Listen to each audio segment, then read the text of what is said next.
again, Year 7. Welcome to number 2 of Class with Catapan at Home. Today we're going to be, this week, I keep saying that, this week we're going to be learning about structure and the structure of stories and the way that stories are put together.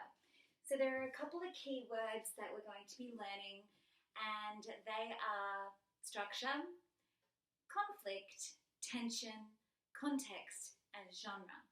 Now, all of these things that we're learning are related to last week's learning. So when we learned about theme, and that is the big picture, the big message that a text has, this week's lesson will be all about how the big picture comes through in the structure, the way that a story is put together.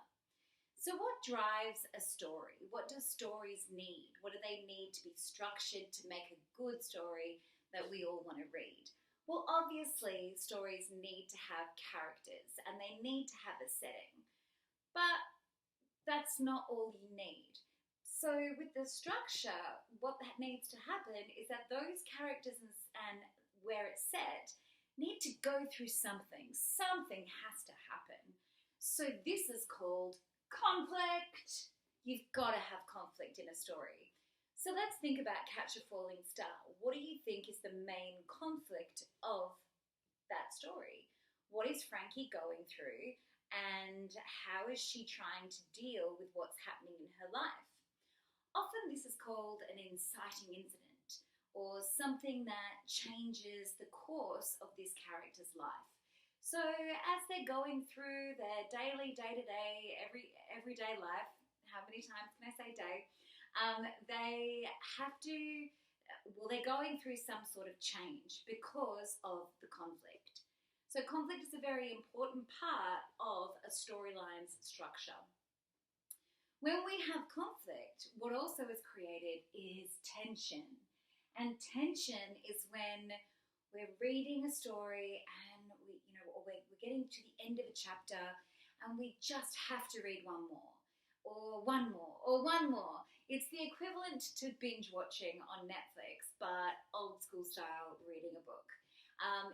It's when basically authors are very clever in the way that they finish their chapters on a real cliff's edge, and you've just got to turn the page to see what happens next.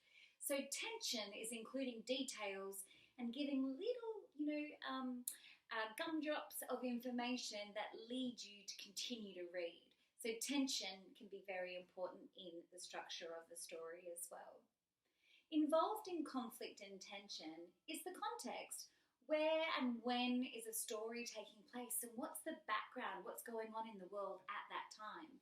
We know for Catch a Falling Star, the context is in the late 70s, early 80s, when Skylab was falling from the sky somewhere over Western Australia. Now, this is a real event that happened in our context or in our world, and it's something that creates tension for Frankie.